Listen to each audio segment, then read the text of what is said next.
Once a peaceful country, Sweden is currently dealing with an unprecedented migrant problem. As waves of refugees pour across its borders, the nation is finding it difficult to control the mayhem.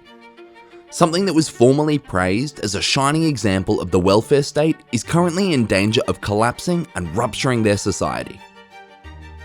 We will learn today how Sweden is being impacted by the current wave of immigration. See how this is resulting in gun violence and gang wars by watching until the very end. After deciding to stay neutral in World War II, Sweden's economy grew to be heavily dependent on exports. Widespread consensus among its citizens and a robust parliamentary democracy served as its foundation. Sweden was known for its top-notch social and gender equality policies, healthcare, and educational systems. There was very little inter-ethnic strife and low crime rates. While some features, like the industry, still hold optimism, many of these attributes have seen a tremendous change over time. Sweden now, however, has to deal with a new reality.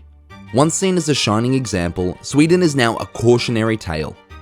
Concern among its neighbours in Scandinavia is growing as gang-related violence transcends national boundaries. The Swedish government has broken a long-standing taboo by asking the military backup for police. Erik Thedéen, the governor of the Bank of Sweden, highlights the gravity of the problem when he alerts the Financial Times to the fact that the country's long-term economic growth is seriously jeopardized by the rising number of shootings and bombing occurrences. Raising ethnic tensions and school violence contribute to the diminishing quality of education, which further exacerbates the situation as safety worries push qualified Swedes out and impede the recruitment of foreign talent. Concern is heightened by the fact that Sweden's standing in international student assessments is declining. This is quite concerning for a nation that depends on knowledge and innovation, and the central bank isn't the only one raising the alarm. There have been increasing warning signs, and the political community is now finally recognizing the long-standing process. Finding workable solutions, however, is still quite difficult. The absence of sufficient integrating measures in an open-door migration policy is the primary source of the crisis. As a result, there are now several immigrant-dominated neighbourhoods with high unemployment rates and schools where neither teachers nor pupils speak Swedish fluently. These circumstances have encouraged criminality, with gangs flourishing in places with low levels of social support. The Swedish administration is finally admitting, after years of denial, that the country is in a crisis as a result of 20 years of excessive immigration and poor integration. Over the past 20 years, the number of foreign-born residents in Sweden has increased dramatically, according to official estimates. With a population of 10.61 million in 2022, 2.14 million people were identified as foreign-born, and accounting for more than over 20% of the total. This percentage rises to 26% when those who were born in Sweden but had two parents who were born abroad are taken into account. Due to demographic dynamics, the percentage of residents who are foreign-born is likely to continue growing even in the improbable event if immigration were entirely to stop. Even without taking into consideration the cultural variation in family size, the population of foreign-born people naturally grows at higher rates because they are generally younger than the native population. 33% of individuals aged 25 to 34 have a foreign background, and 38% of those aged 35 to 44 have as well. These figures might not seem concerning at first. Asylum seekers and proponents of migration correctly point out that immigration has been effective in Sweden. But this point of view ignores the fact that different migrants have different experiences. The Swedish government has started a research to evaluate the advantages and disadvantages of migration according to the countries of origin of the migrants. It is anticipated that this study would highlight the present difficulty in integrating a sizable number of illiterate people with numerous children. In contrast to earlier migrant waves, when individuals with comparable cultural backgrounds were able to secure jobs swiftly, there are now clear obstacles to overcome. The media's and the political establishment's sustained adoption of gullible views about criminal threats and the advent of radical Islamism is to blame for the situation's lack of control.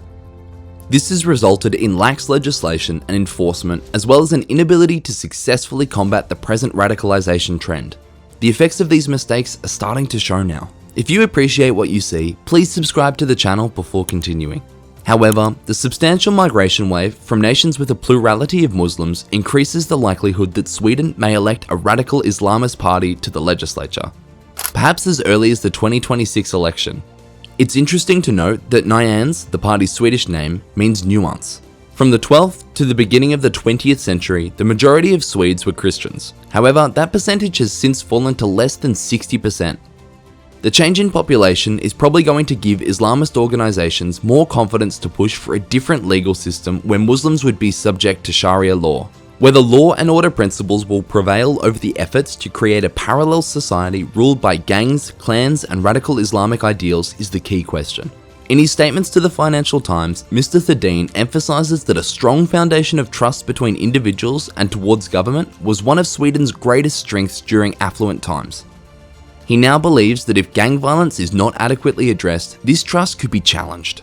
Recognizing that the non-socialist coalition government, which came to power following the election in September 2022, is actively drafting laws to address the issues, is the first step towards a positive view. Justice Minister Gunnar Strömmer wants to see a systemic change, giving victims' needs more priority than the rehabilitation of offenders. This legislative agenda, which takes its cue from Denmark, calls for stiffer fines for significant crimes, more severe terms for gang members, and juvenile offenders to be housed in special facilities. New tools for law enforcement would be available, like search zones and electronic monitoring of gang members prior to crimes. Plans also call for increasing jail capacity and may even involve leasing space overseas. The government is dedicated to these initiatives, but there is no guarantee of success. Sweden's tardy reaction and unwillingness to completely adopt the Danish model stands in stark contrast to Denmark's proactive approach. To put such policies into action would mean distributing migrants around different regions and requiring migrant children to acquire local values and language, much like Denmark does.